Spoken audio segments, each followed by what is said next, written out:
This is not a test. Don't expect to be impressed. Put on your life vest. Sit down your armrest. It's time to stray from the grind. Don't take my hand, 'cause you'll find no peace of mind. Side quest.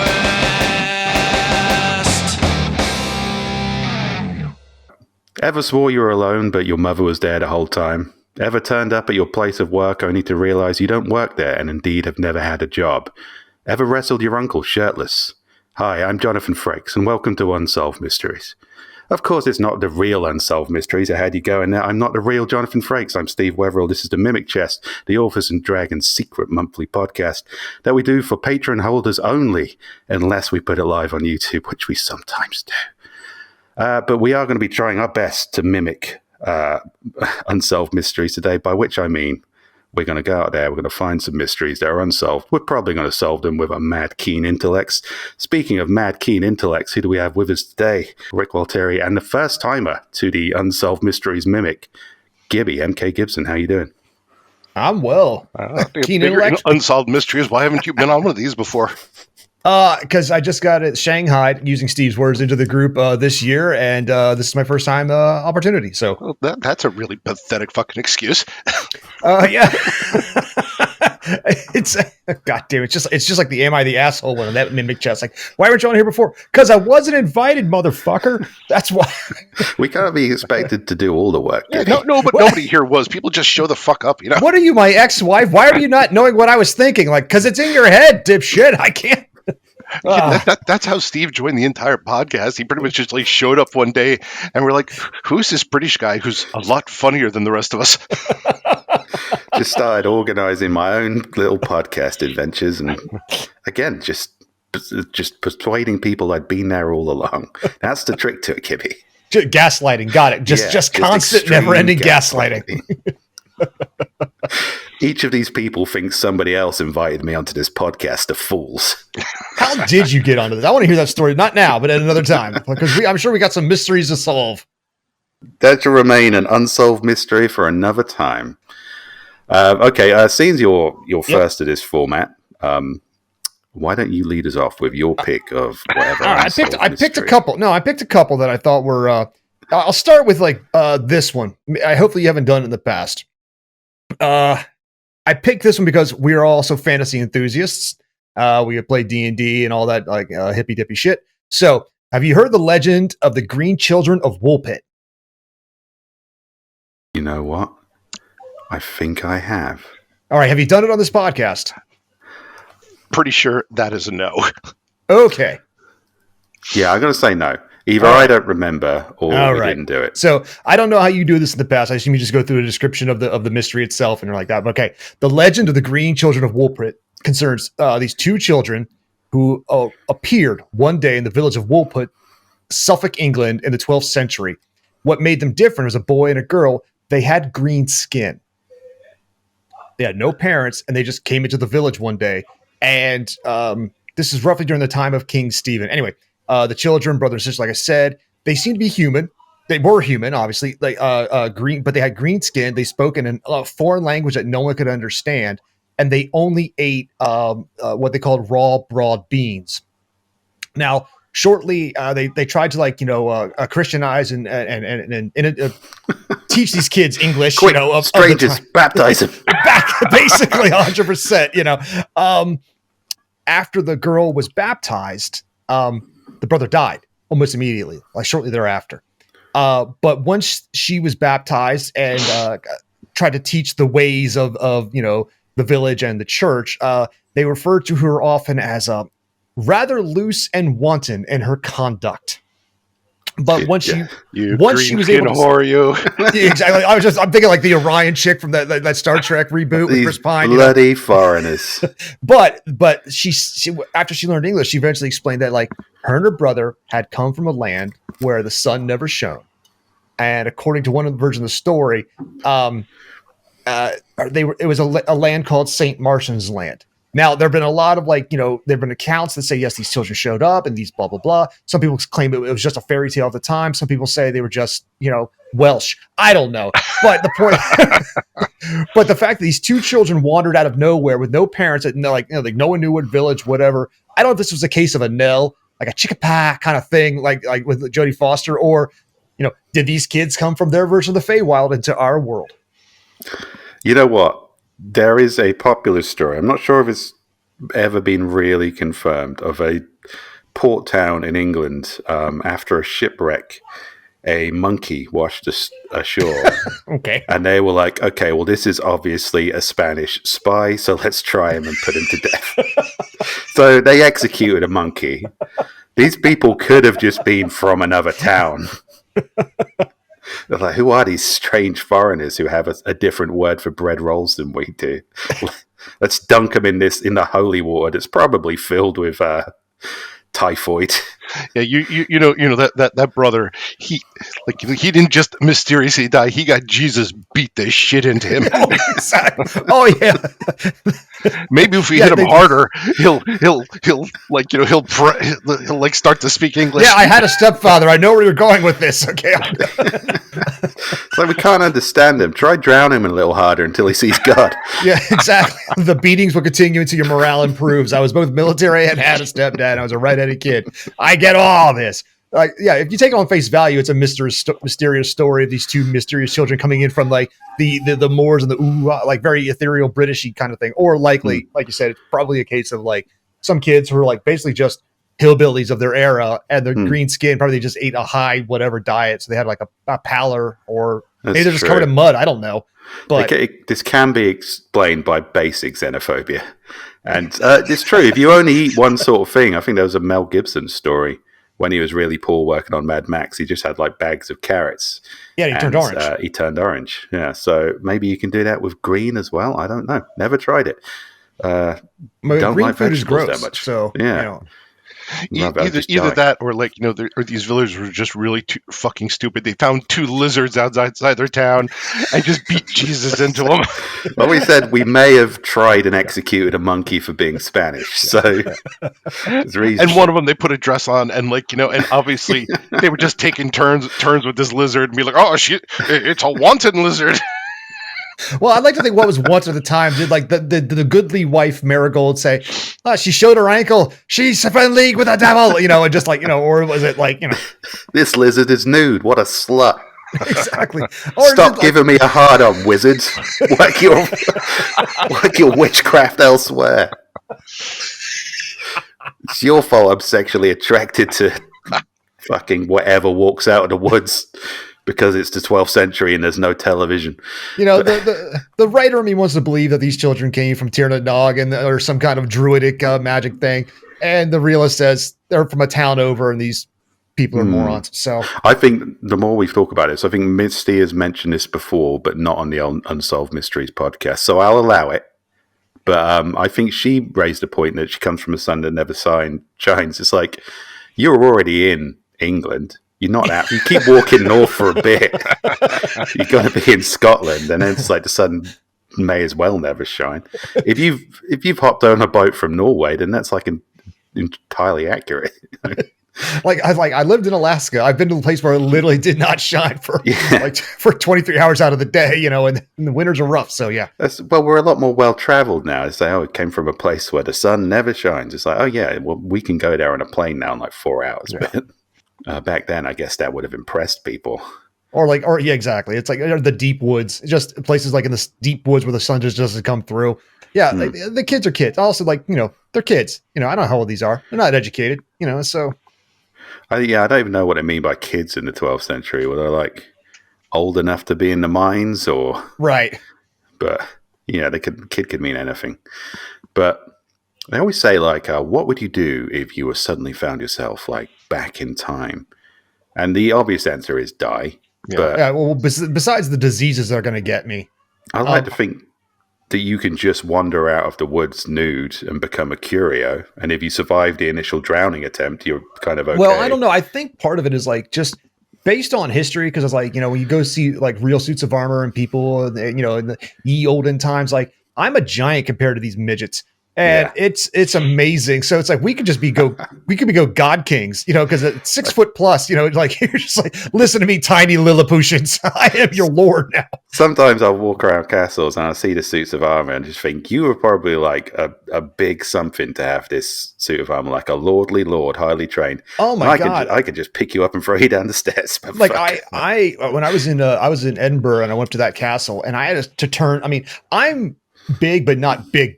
I'm like, like I'm 6 foot and like maybe 225, 230. But I'd have to turn sideways to go up and down these stairs because it's like I just would not fit width-wise through some of these corridors in that castle. So see, I think it's hilarious. You guys are talking about going back in time and becoming god kings, right? Like it's much more likely that you walk into these villages and are immediately beaten to death with rocks and sticks. Well, we know from the story of the lizard children that providing you survive the initiation progress, they're kind of like, hey, he's kind of a slut, but we'll keep him, I guess. That's fine. I could deal with that. Hi, I'm baptize this motherfucker. Actually, I'm just from the next village. Baptize him. Dunk that pitch. It's like, hello, stranger. We're going to beat the devil out of you now. Well, if I'm going back in time, and I'm not saying I'm going there like the rocks in my pockets. Like, like what if I go back with like, a gun? Like they don't know how many bullets I've got. And it's like I call down thunder, motherfucker. Or just There was a story of somebody who was trying during the colonialism times. Somebody was trying to win favor with a local tribe. And I think he basically just showed them a lighter. And they're like, all right, you can summon fire from nothing. Okay, I guess you're God now. Yeah. Well, I think Martin Lawrence tried that in Black Knight when he went back to medieval England and like, we have fire. And like, it's a bit later, right? Yeah, maybe like you got to pick your times. No, he tried it like fire. So, he even did a Paul Abdul choreographed dance number. Classic movie we all should watch right now. Black Knight, Martin Lawrence. There's been a lot of films about people going back to medieval times. They shouldn't go back to medieval times, and I love every one of them personally. God bless them. Useful instruction manuals. Getting back to Gibby said, I'm more curious. Like, would we die of the diseases because we have we're like, I assume we're all vaccinated and stuff as children, or would we just be the cause of like a new bubonic plague by going back and coughing on somebody?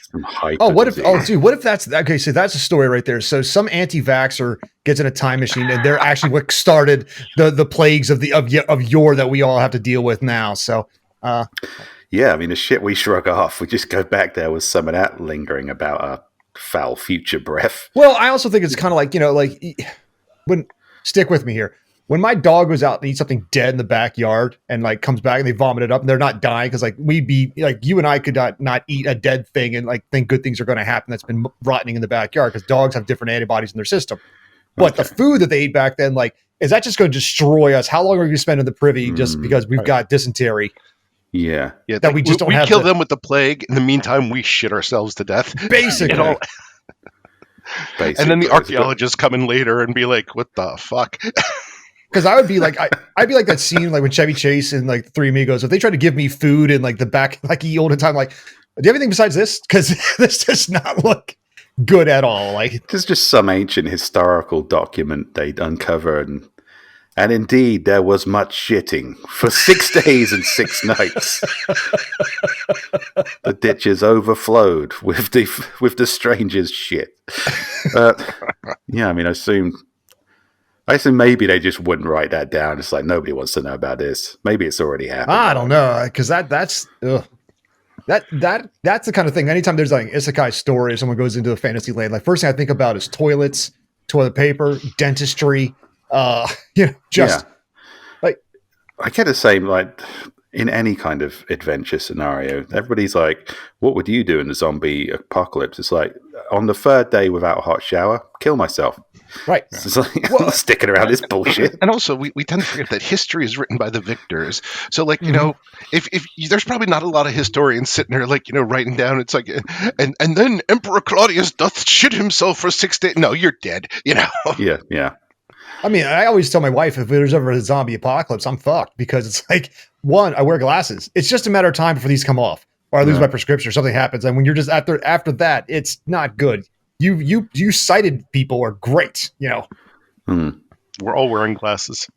I'm talking for the listeners at home. Well, fuck that. Yeah, we're not cool on like rollerblades or anything. It always seems to be cool and quirky people who survive the apocalypse. Yeah. I'm not really cool or quirky, and frankly, I find those people a bit insufferable. So again, would I want to live in that scenario? Probably not. But the thing is, there's so many things in zombie apocalypse. Like what's in one episode of Walking Dead, somebody shows up wearing armor, and then for the rest of the time, it's like, no, I'm just wearing short sleeves and like Right. shorts and like and whatever the fuck. Yeah. It tends to forget, like they ignore things like the weather. Like, hey, the first time the winter comes along, you can just walk around and just play whack a zombie with a baseball Right. bat. Or when the hot summers and their body should be sloughing off because they're decomposing. Also, I did see a special like how duct tape will save you, because it's like with like 3 or 4 layers of rolls of duct tape around like a denim shirt, nothing bites through that. It just hurts, but like it's the teeth can't break through that. Try all you want. So. Yeah, I mean, I grew up at the Jersey Shore. You find a surf shop with like with one of those one of those chainmail shark suits. Oh yeah, you're pretty much invincible.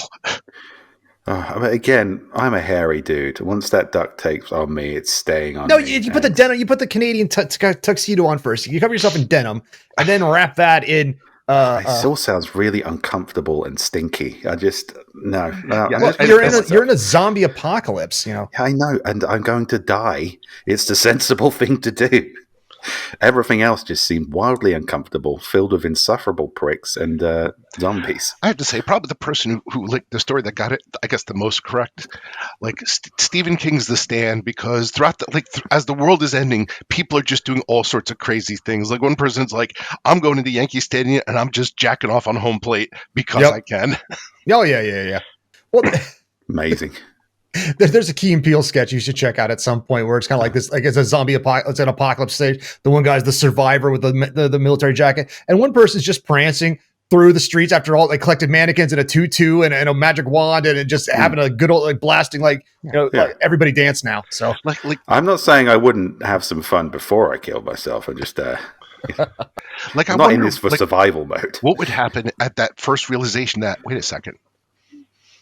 The world, like society has collapsed. There's absolutely nothing to stop me from just absolutely murdering the shit out of that annoying neighbor whose dog keeps shitting on my yard. Rick, I don't think everyone listening to this podcast, I think a healthy chunk of them given our audience, but I don't think everyone thinks, finally the apocalypse. Time to kill that shit dog owner. Well, I mean, come on. Here's the thing: when you take all the rules away, at a certain point, you have to I guess harden yourself to this new reality. I understand. And part of that new reality is going to be okay. All those people who you watch on a zombie apocalypse movie, who you say, why aren't they killing this person? You'd have to sit back and think, why don't I kill this person? Because they're just an anchor around my neck. Here's my fear, right? Zombie apocalypse happens. It's chaos because the media love a bit of chaos. So nobody's going to say stay calm. This is going to be like, especially with the internet, everyone's going to oh shit, end times are here. So you go out in your like one-piece leather outfit and your chainsaw. You're killing loads of zombies. You're killing people you don't like because the rules are out the window and it's a new world order.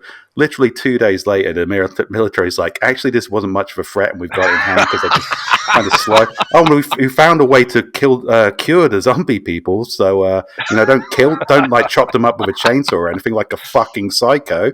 I hope you all just stayed in your living room for 2 days. You could have done that, right?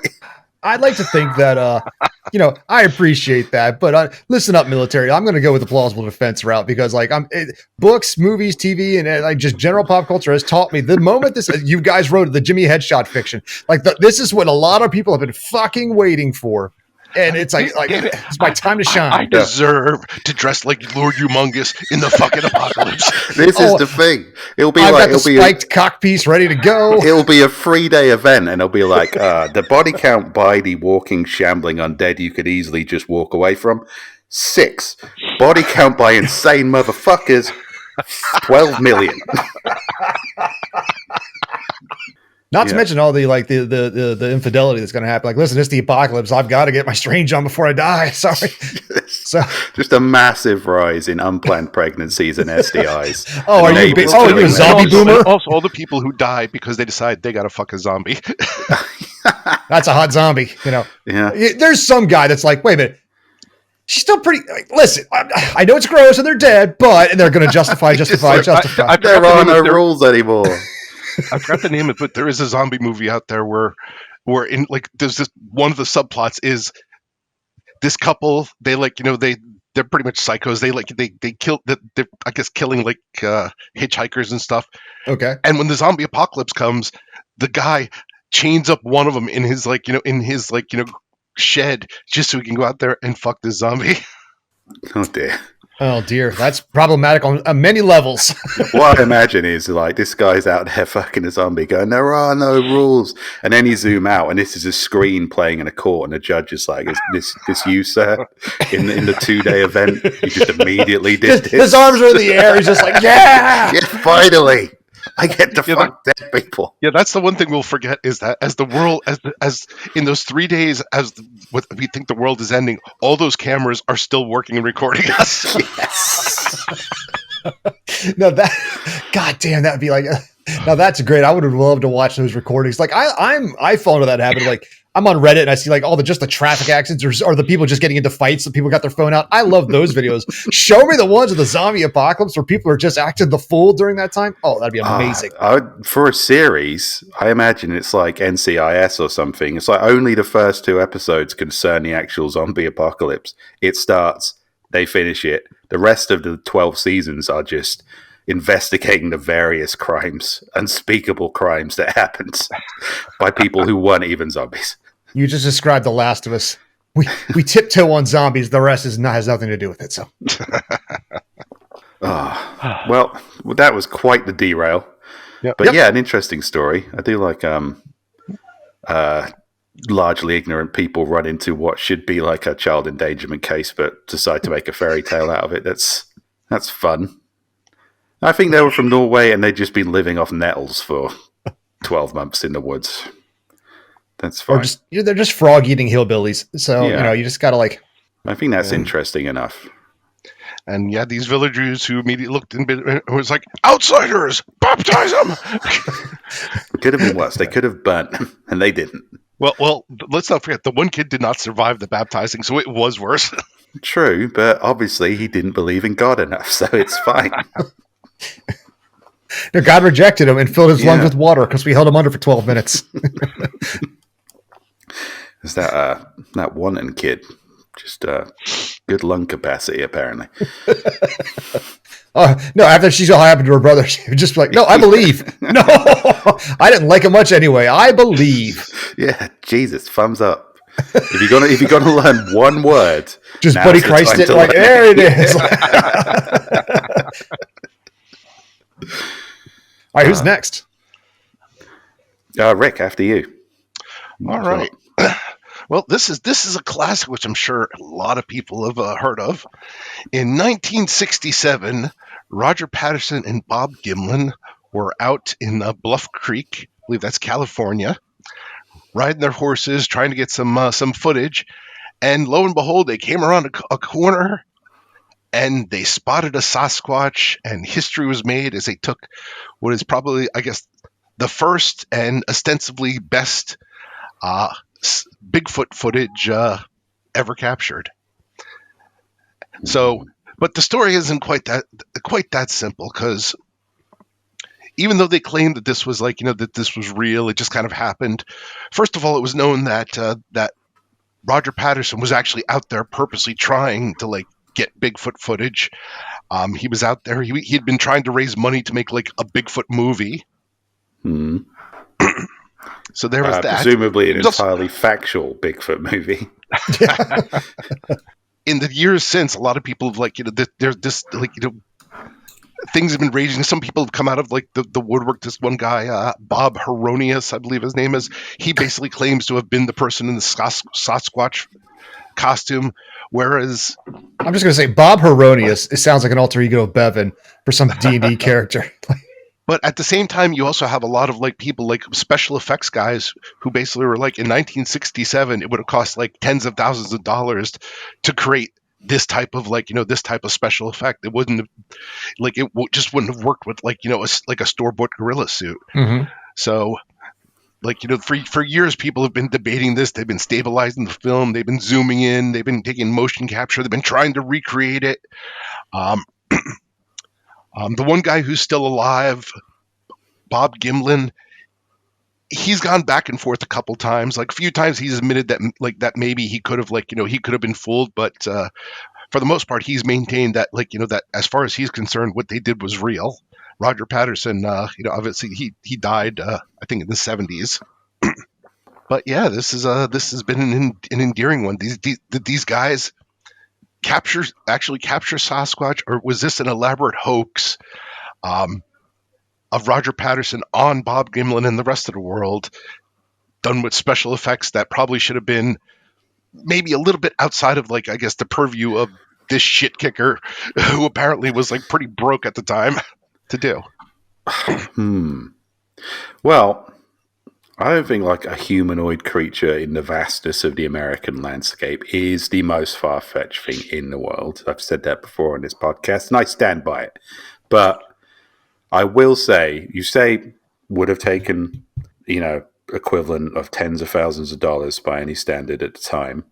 That's fair. But I say, never underestimate the passion and genius of people who just channel that into things that are not useful for society at all.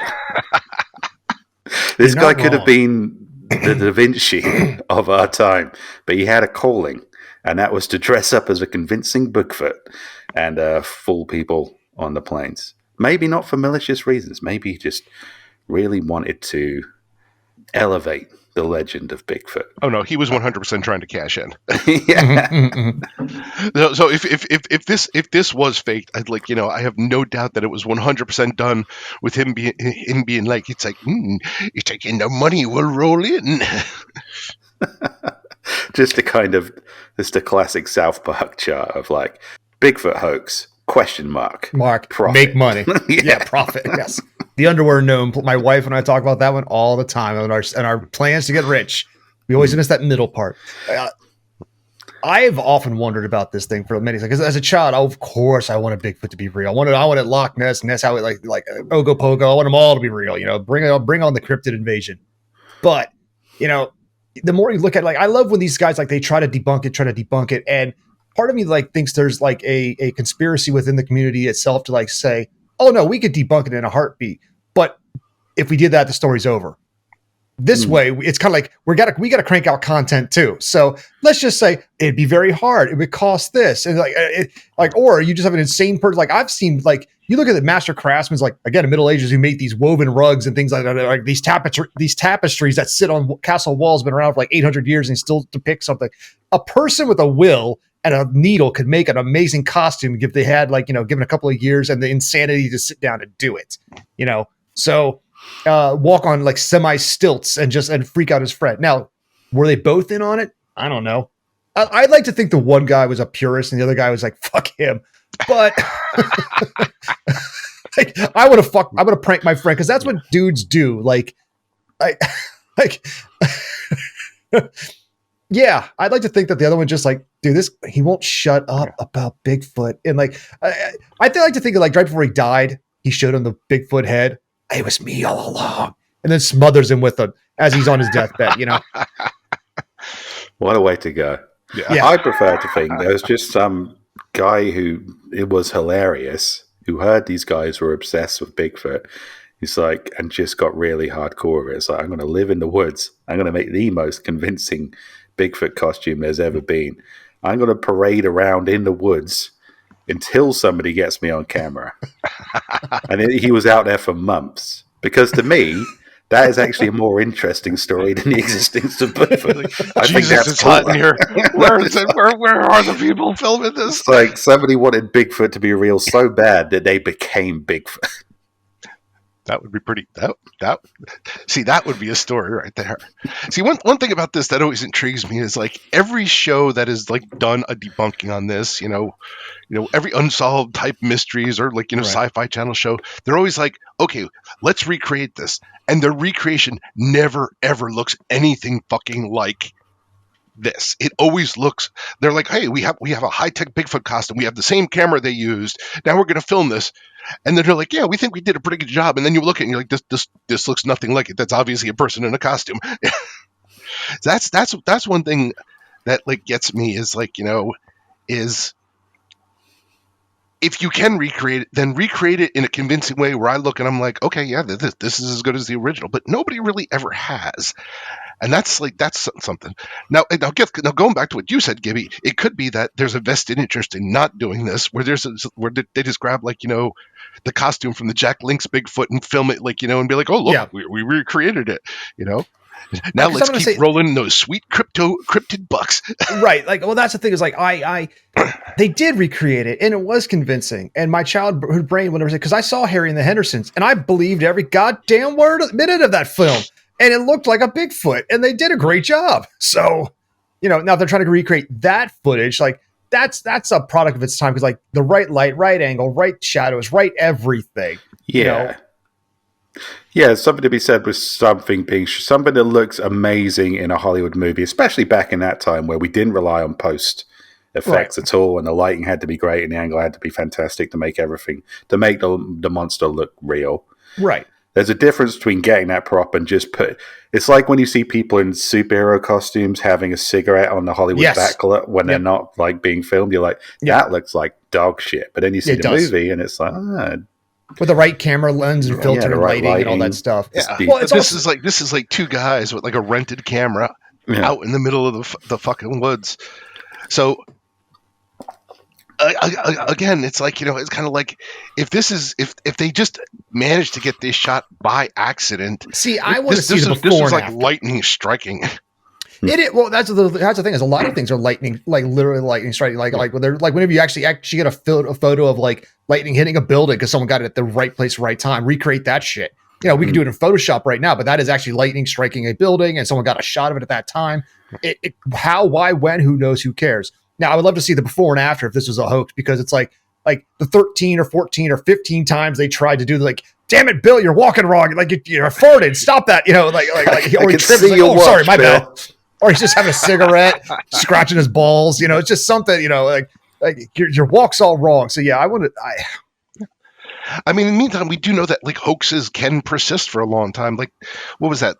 The surgeon's photo of like the Loch Ness monster. It's like basically shows like a plesiosaur type head. Yeah. And it came out after the fact that, okay, this is just a stupid model. Like, it's attached to a toy submarine that somebody like shot really close up. Yeah. But there's some people are going to believe like, or the alien autopsy videos. I mean, for shit's sake, there was that guy during Congress, like, what was it, like 6 months ago? It's like, oh no, alien, well, like there's been extraterrestrial craft that like just came out and said it to Congress, and no one in the internet cared. We'd rather believe in the crazier theories, and the guy's like, if you actually just said, yeah, it's real, then it debunks it. Then when people just move on, like by debunking it, you perpetuate the like Santa Claus. Like I want to believe, I want this bigger than life, I can't explain it thing out there. But there is one question to be had. Is there really that much money to be had? I guess, in the whole cryptid industry? Because I don't really think there is. I don't think. I think it's the right. It's like crop circles, man. People are like, oh man, this is incredible, and they're like, no one could have faked this because you'd have to be a genius lunatic. And it's like there's just this genius lunatic with a wooden board going, oh, I have a massive understanding of maths, but apparently a shitload of time on my hands and no ambition. So I'm just going to make this huge crop circle and never take credit for it. See, the problem is I have a great desire to do pranks. I'm really bad at math. So my circle would be like just a middle finger or a dick. It's trying to be a dick, but it's all out of proportion. And exactly. Just everyone's like, the terrible penis artist strikes again. No, it's the chode dick of Indiana, so. Well, here's the thing. The other end of that are the people who are just gullible to believe anything.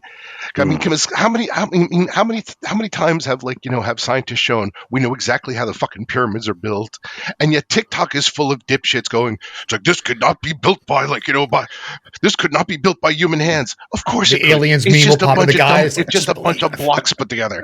Right. It's like they just had whips, man. They had really big whips, but. Well, the persistence of bad ideas, it's like you were saying there, like recently there was a big story of like, we've definitely seen some unexplained shit, and everyone's like, I don't care. It's like if the idea isn't interesting enough, it will persist. I read this today. I think Jason Pargin was reiterating it, but he didn't come up with it. Bugs Bunny. Mm-hmm. You're not supposed to feed rabbits carrots. Carrots are bad for rabbits. They'll die if you feed it rips them carrots. their digestion up. Yeah, but Bugs Bunny always ate a carrot. And the reason he ate a carrot, because at the time, there was a really popular film with Clark Gable playing this fast-talking con man guy, and he was kind of munching on a carrot in this iconic scene. So Bugs Bunny was doing a bit, but everybody forgot the bit, but everybody remembered the idea. So this bad idea persists 50 years later. What do they call that? Simulacrum. You have your ideas that are based off a copy or a model of a model. Yeah. You don't know the reality anymore. You're just copying the copy. We live our lives because we're like, or this fake model of an idea that we believe is real based off of another fake idea. The popular idea wins every time. It's like everyone says, when they did the Batman versus Superman and Batman was just basically shooting everyone with a gun. Everyone's like, Batman doesn't kill people. It's like, no, in about a 15-year run that popularized him again into the mainstream after he waned in and out, Batman didn't kill. In the 50s, he was shooting everybody. It's like, there's this great one, a video drawing Batman swinging in and snapping a criminal's neck and kicking him in the back of the head. It's crack, and he just dies and falls off the building. Batman was a murderer. We still, as a culture, believe that one, diamonds are rare, and two, valuable. Yes, because a company decided that they wanted us to think that diamonds were rare and really fucking valuable. And yes, you should spend 12 months of salary on this hunk of 2 months actually, just two, not a year's, but 2 months. You can get a fake diamond that they've just made in a lab, but where's the suffering, Rick? Where's the character? No children died for this diamond, so is it really worth anything? There was a company some years back that would take the ashes of your beloved people that you cremated and turn that into a diamond. Here, take this. It's my mother. I don't know. Diamonds are so cheap. We can just make them out of your worthless ashes. So I had my grandma compressed and then inserted into my tooth. Take that, Granny. I want to get dead pets and just put them in your earrings. Oh my God! There's a great story there about a haunted jewelry case. No, I'd like to say I would love for this shit to be real, and I'd love to believe it because there's part of me is always gonna be a child that wants to believe in the possibilities. I want dragons, I want Bigfoot, I want all this stuff. And there is plenty of expansive territory out there. I mean, Canada's mostly empty anyway, so But again, this is kind of where we thought the best ideas are persistent because there are monsters. It's like we were talking about again on a cryptid podcast we did of this mysterious fish monster in a lake. It turns out that catfish can just grow to huge sizes. They are monstrous. Yes. There are hideous things out there. There are bottom-feeding Cthulhu children. Yeah, shoot blood out of their eyeballs. But we discovered them. We put them in a book and go, that's boring now. Yeah, I mean, let's be honest. Running into Sasquatch out in the woods would really not be any more lethal than running into a full-grown bull moose. Yeah, it's like if you saw a gorilla. If you didn't know what a gorilla was and you saw a gorilla, your tribe would be telling stories about that for a long time to come. I will say, as a person who was literally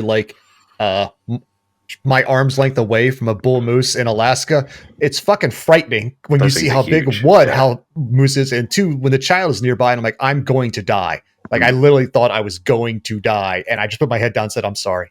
And the only reason I'm alive today is because that moose I was not worth it. I was a punk. Yeah. I was a punk little bitch. And you're not worth my time, and just walked away. Moose is looking at you going, you know your place in the food chain. I do, sir. I so do. I'm so sorry. I'm so sorry. Yeah. I mean, even if you've never seen a moose before, you go back to your tribe. I saw a horse, but it was huge and it had devil horns. Oh, Seamus is being at the old whiskey again. Baptize him. No, that would be fucking fun. Because that's what because horses weren't native to the U.S. until we brought them over. So think of some of the creatures I would have brought over. You were the first person to see some of these just animals, and how would you react to a giraffe? You're the first cracker to see a giraffe. You know, like, You've never seen God, a horse, why? and you see somebody riding a horse. You're like, yeah, centaur. Exactly. You're coming from Spain. You're like you're surrounded by like by like royal finery. Your upper crust. You show up to Florida and there's fucking 15-foot alligators.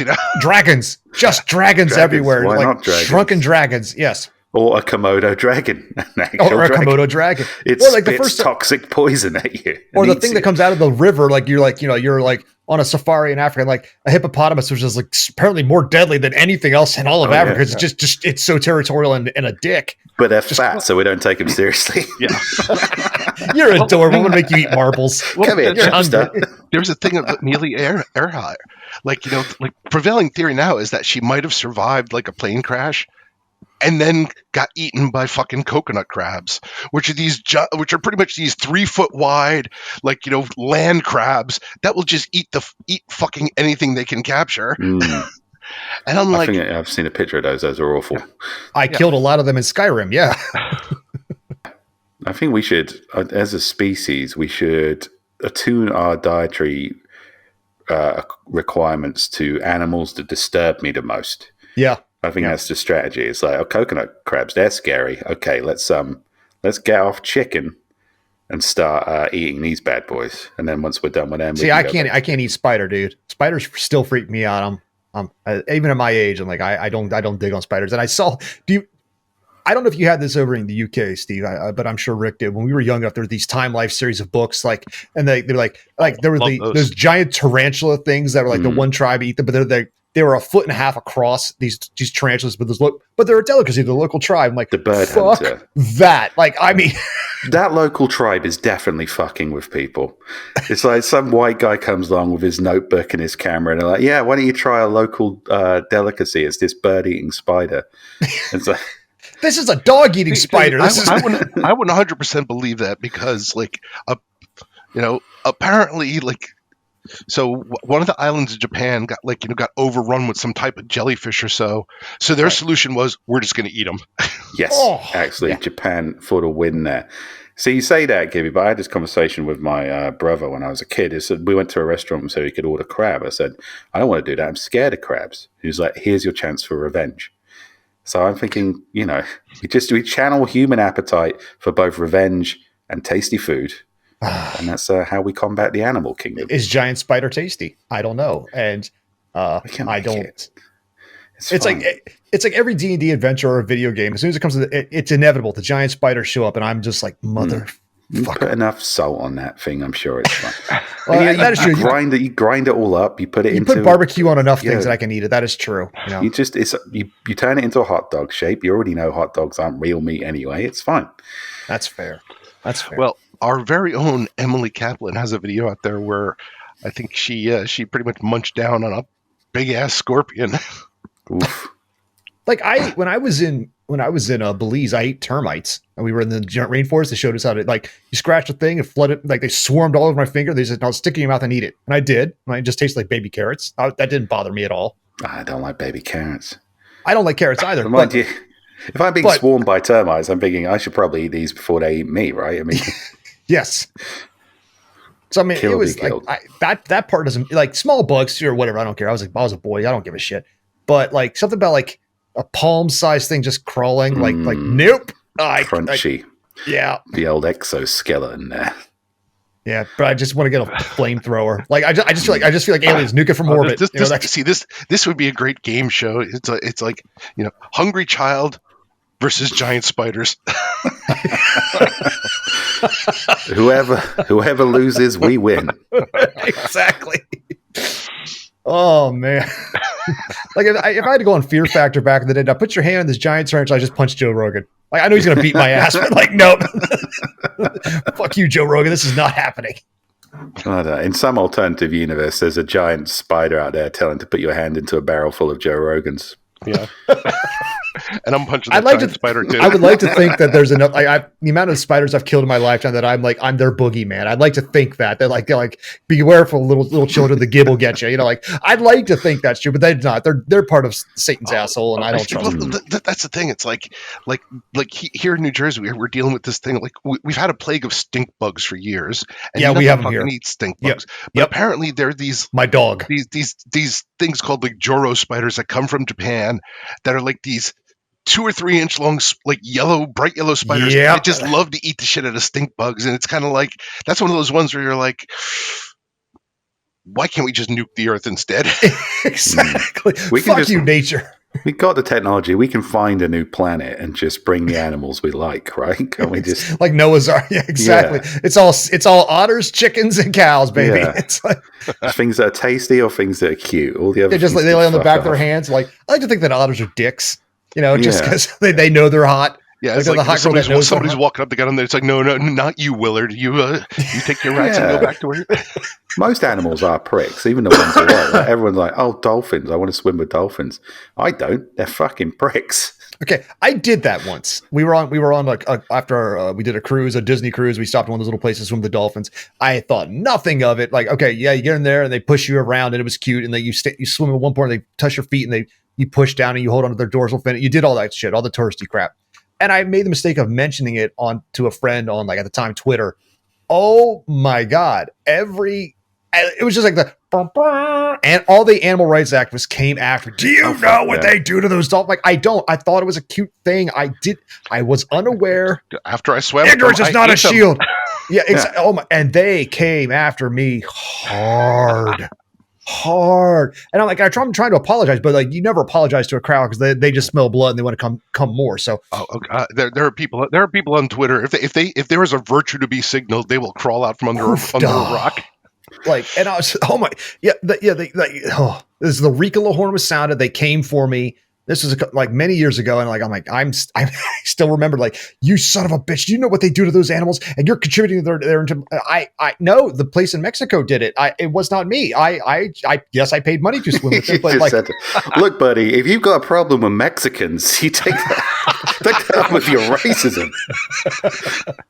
See, now conversely, killer whales are dicks, but they're apparently dicks who hate the rich. So yes, I'm cool with them. right. It's probably proportionally that the rich are more likely to be on boats. I'm sure they're not. I don't think they're socialist, Rick. I think they're just dicks. I'm also I hope that anti-ocean. they're smart enough to be like. I hope that there are killer whales out there that are training the bigger whales to be like. You see that like that mega yacht. That's a little too big for us to take. But if you Moby Dick the shit out of it. See, I'm also like, I'm not an aquatic person. Like I don't like the ocean. I don't like the sea. I'm not a fisherman. I don't like the rocking. And the ocean is constantly trying to kill us. You know, it provides, and we're constantly dumping. It's always trying to kill you at all times. So, you know, Sure. you take your life into your own hand when you go out into the water. So have fun with that. Like, I'll stay here on land. You know, like no sharks, no giant krakens, no squids, no leviathans, no You're just sitting there jellyfish. laughing in the land. Then you look behind you and you get trampled by a moose. Yep. Well, that's my fault. You know, like I came out of work in Alaska, bleary-eyed and tired, and after a midnight shift, and I'm the idiot who's like trying to light a cigarette and not looking up at the giant fucking 2,500 pound moose, 3 of them, a mom, a dad, and a baby, walking through the parking lot of where our squadron was at on the backside of base. I'm the dumb one because I'm like, how do you miss that? I don't know, but I hear did. the version of the story where drunk Gibby just puts his cigarette on the baby moose's forehead. Okay, so there is a precursor to this story. If you got the time, I'll tell it in 2 minutes or less. Okay, so I'm at Alaska. Our shifts were working 2 p.m. to 10 p.m. and then you work 4 of those, and then you work 10 p.m. to 6 a.m. So you have this right in the middle. You have this shift off, like a 24-hour period. We call that mini break. We go to somebody's house. We stay up as late as possible drinking, so you sleep in the next day to get yourself ready for a midnight shift. People used to come to my apartment. I get home from work. I'm waiting for friends to come over. I go on my back deck, and my friend comes out. She's like, dude. She comes to my apartment. Look on your back deck. And because the back deck is literally like 4 feet off the ground, you know. And there's a moose, like just 6-7 feet away, right along over the apartment complex line. I'm like, oh man, he's so cool. And it's wintertime, and it's eating like what's left of like the leaves on the bark and all that stuff. It's so cool. I'm just staring at it. I'm like, hey, go give me some food to give it. She's like, what do you have in your apartment? I'm like, nothing. She found a can of peaches. And I take these can of peaches and I'm throwing peaches at the moose. Like, take the peach, moose. And now I have been pre-drinking. I'm like, take the goddamn peaches, moose. Take it. Take the peach. Stupid moose. And like, it's just bouncing off its nose and looks at it, like sniffs it. Doesn't want it. I'm like, you fucking stupid moose. I take the last peach. Where are you going to get peaches at this time of year, you ungrateful shit? Exactly. Yeah. I take this last peach and I was like, ugh, I just fling it in the air. This is that 1 in a million shot. It went bloop right into that tubular moose ear. Like, it just fell right, I swear to God. And the moose went, reared up and turned to run away, trying to cross the street just as an SUV's coming. They just miss each other, but I dive inside my apartment, leaving my friend Stephanie standing on the deck to take all the blame. Of course. Now, we all have a good laugh about this and like remember it, but it was my second to last night in Alaska where a moose got into my face, and that's why I said I'm sorry. I think that moose came back for me. I don't know. Now I'm getting one of those people on Twitter that might have had a point there. Listen, Drunken Gibby in Mexico throwing peaches at like dolphins. I was 26 and I was drunk and stupid, okay? We've all made mistakes. Mistakes Yeah, were made. swam I with admit to this. dolphins. If But, you think like- that's bad, let me tell you about a time I nearly wiped out a family with an angry moose. And when that moose came out, like on that second to last day in Alaska, it comes and it stands right in front of me, and I felt penance. I'm like, I deserve it. That's why I said I'm sorry. I just loaded my head, like, please don't kill me. And it walked away, let me live, because I wasn't worth its time. God, I'd like to think that moose it would've been followed great me. if that moose was carrying a can of peaches in its Oh mouth my and God. just started wailing on you. Or just eat it, or it's like stuffs, or it beats me down and stuffs a pine cone in my ear, just or something.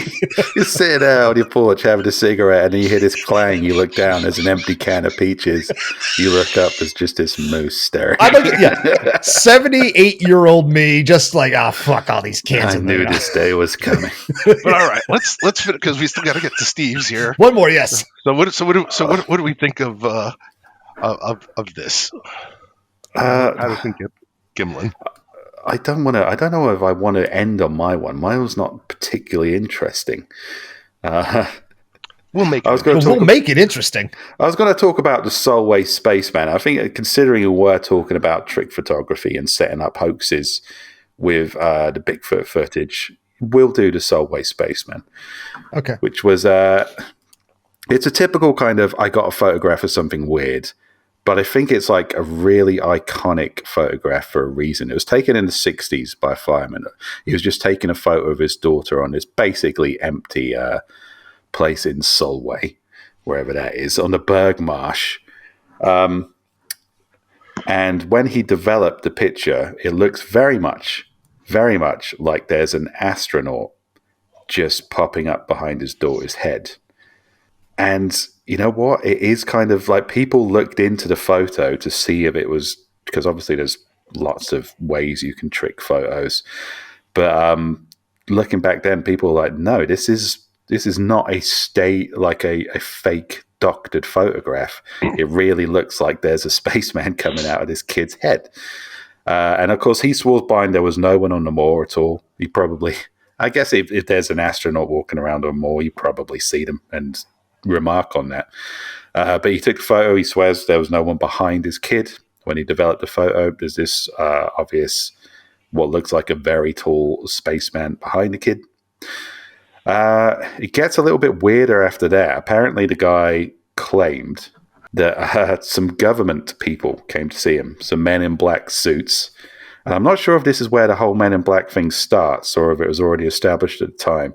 Apparently, they said they were government agents and they only were identified by numbers. I think they were called number 19, number 22. And they made him take them to where he saw the spaceman, apparently. But again, there's another weird thing where an Australian rocket launch at the time called Blue Streak was apparently aborted. And somebody working there said they aborted because they saw two figures on the launch pad that looked exactly like this spaceman from the photograph. Now, I'm going to go through the debunking on this. Because even though it's a very cool photograph, and it's quite creepy, and it's kind of a weird thing to... You don't see many kind of like, oh, I took a spooky photo of an astronaut. Even though astronauts are quite creepy. I don't know if anybody watched ET at an impressionable age. But there's a Yeah. there's a bit where somebody dressed in like a full spacesuit just knocks down the door. I And saw that Back to freaked the me Future, fuck man. out. It scared the shit out of George McFly. So yeah. Yeah. So that was probably in the public consciousness, I guess, even though that was much later. Again, this was like mid-60s. I think the British Ministry of Defence have commented on it, say we're not interested in it. They say if there was anybody claiming to be from the government that visited this man, it wasn't one of ours. And there's also no photographic evidence at all of what if anything, interrupted the Blue Streak mission. So all of it's speculation except for the photograph, which is a cool photograph, but I'm going to ruin it now. If you're listening at home, look up the Solway Spaceman, look at the photograph. You're going to say, oh, that is an astronaut growing out of that little girl's head. Also, you're going to say, why did every child in England have that haircut consistently for 20 years? Steve, That's did a you good have that question haircut? too. I think I did, yeah. I think I need photos of that. from the 60s to the mid 80s, every child in England had that haircut. Dude, I had a very similar hair. Like, it didn't come down that far, but I definitely had that bowl cut in like when I was like 7. So yes. And ironically, we used to call it the Spaceman cut. So that's an unsolved mystery for another time. But do look up the photo, and I'm about to ruin it for you. Because you'll find another photo. It wasn't just a fireman and his daughter. His wife was there as well. And his wife was wearing a blue dress. She had a dark bob. And if you look at the spaceman and the positioning of the arm, it kind of looks like somebody in a very overexposed, to the point where they're just black and white, looking away from the camera with a dark bob. So that could very easily explain it. It doesn't necessarily mean the man was lying. Somebody points out that the viewfinders and cameras back then, you wouldn't always see what the photo took. It was more like a very basic targeting system viewfinders back then. So he might not have noticed that his wife was in the background of the shot. She might have just been incredibly overexposed, and that might be the explanation for it. I do know that also back in those days, those old photos, sometimes the film would like take your last picture wouldn't like wind to the next thing all the way, and you would double expose. True, but he would have, had to have taken a photo of a spaceman, which would have been odd. No, but he took a photo of his wife at one point. Yeah, I mean, more likely that that this guy was out there with this kid. Like, he's about to take a picture, and he's like screaming, "You, Moon Man, get the fuck out of my picture!" And then he just got tired of waiting and snapped it. Okay, what a break! Be a photobombed by a Moon Man. To bring this Go back to the moon. We time travel back to like the Renaissance period and show them photos of people like those stupid fucking tourists holding up the Leaning Tower of Pisa or holding the moon in their hand, and show these idiots of the time like, look at this, look what your god can do. Yeah. Yeah, I mean, what's interesting about his photos, it wasn't a doctored photo. It's obviously, and people said, this hasn't been engineered. This is a genuine photo, but is probably a very pedestrian explanation. It just so happens to look like a big creepy spaceman, and it's a cool photo. I don't think that a spaceman suddenly did appear in 3 different locations on the planet Earth and then disappear again. I guess it'd be cool. There's actually there's a version out there. I'm looking at it now. That's where they took the photo and they severely underexposed it, and suddenly. Like, the girl is all dark and stuff, but like suddenly, like, the spaceman does look like a woman wearing a sleeveless dress. Yes. Yeah. And you look at the positioning on the arm as well. It's just like, that would be the visor. That arm is up like this. Yeah. Have you ever seen the photo or heard of the photo, the Fairy Girls? It was something like the guy that wrote Sherlock Holmes, Conan Doyle, took a photo of like some girls. I don't know if they were nieces or family and friends or whatever. But when the photo was taken, it's these girls playing in the woods, but there's like 2 or 3 fairies, little people with wings, like floating above their heads. And it was obviously a photo taken at that time. Like, they've been trying to debunk that one forever. Like, was it staged? Was it what? How did they do this? What was going on with the model prop? Google that one at some point, and that's another one of those fun ones. You're like, huh? That's one of the famous ones for photo manipulation and hoaxes. But the good thing about the spaceman one, because it was accidental, it's kind of like, if you were going to hoax someone, why the fuck would you put a spaceman kind of like in this really odd naturalistic position? Well, yeah, you have to be kind of a criminal genius. Like they'll never Yeah. expect this because it's a spaceman. Yeah, it's like my daughter has this weird tumor growing out of her head. It's from Mars, you know. That's the dumbest hat I've ever seen. Take that shit off. So this is probably one of my favorite, I guess hoax is the wrong word because it just happened quite naturally, but one of my quite easily debunked, but it's just a cool, creepy photo. I quite like it. So my pick is the Solway Spaceman, even though it's kind of not an unsolved mystery. I think we've more or less solved Well, this. I mean, that's the thing. When you take a photo and something weird shows up in the photo, that's just cool. Yeah. Like I think I've told this story before, but this friend of mine, she was living down in D.C. and she had rented an apartment in this old woman's like basement. And I like where this is going. We were talking, and she was like, everything about this apartment is cool. She's like, except there's a recliner down here, and I'm not comfortable sitting in it. I get these bad vibes. And I was like, all right, fine. Well, when I come down there, I'll sit in your ghost chair and stuff, you know. And I did, and she took a picture. She took a picture of me, and in the picture, and it shows up in the negative too. It's me in the chair, and there's just like this bright line floating in the air above me. And it's one of those things where it's like, okay, coincidentally, that's like, you know, that is kind of an awesome, like, you know, like photo, even though it's probably just, I mean, it was taken on one of those old, like Kodak disposable cameras. So the reality is it's probably just a shitty photo. It's still cool. Yeah, exactly. It is cool. Yeah, and I'm going to put this under still cool. What does interest me about this story as well is the Men in Black thing. I mean, the guy may have just made it up. And I don't think they were kind of like government agents, even though I'm going to be realistic. The idea that they're a government agency kind of going around telling people shut the fuck up about weird stuff, that wouldn't surprise me too much. That's like, when you think about all the things governments have actually done, that's pretty pedestrian. Yeah. But I also think there's probably like, there was another story I was researching for tonight, but probably not getting around for it. There's like a British Society of UFO investigation.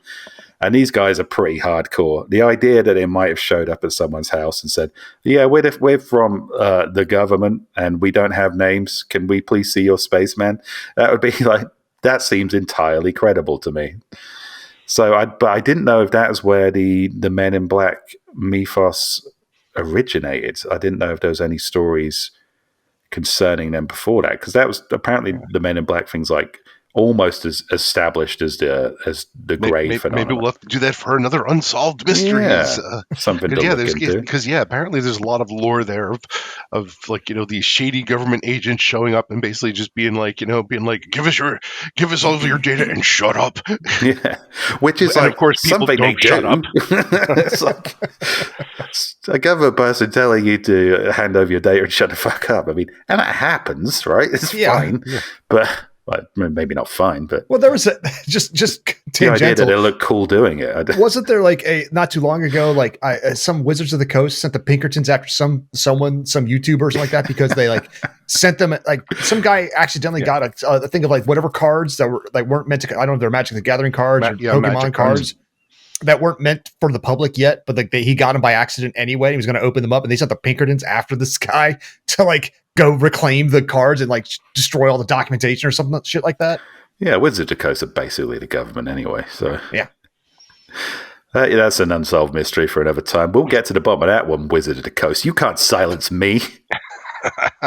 And Steve was never seen on a mimic chest again.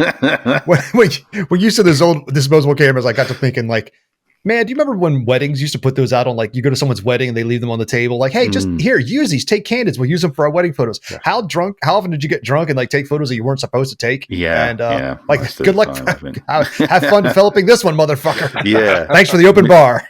That's not an unsolved mystery. That's oh no, that was very solid. That was my dick and my butthole. Okay, well that's been pretty fascinating, Gibby. Congratulations on your first foray into the Unsolved Mysteries Mimic Chess podcast. Be glad to get you back. I know we've got some other ones in the chamber to discuss. As usual, patrons, thank you for supporting this nonsense. This doesn't happen without your Patreon contributions, so this is kind of your fault. If it has gone out on YouTube and you're seeing this and wondering what the hell is going on, you can join our Patreon at patreon.com/authors and dragons, where you can support not just our podcast content, but get live hangouts, exclusive access to ATM as we record them, and some Mimic chests which don't get released live for various reasons, or at the very least you'll get first dibs on watching those bad boys. So plenty of privilege to go around, as well as a pretty cool community. And in the meantime, I guess keep watching the skies. And I've been Or the Jonathan woods. Frakes, or the woods, or the children, or The children, green children, show up at your doorstep. yeah. You're like, hi, can you convert me to Jesus? Yeah, it's like if you see any unattended children, immediately baptize those sons of bitches. And we'll see you next time. Goodbye. Bye, everybody. Bye.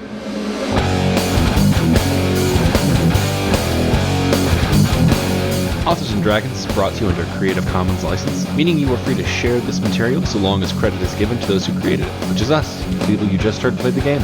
Opening and closing themes performed by the Gore Core 4. Authors and dragons!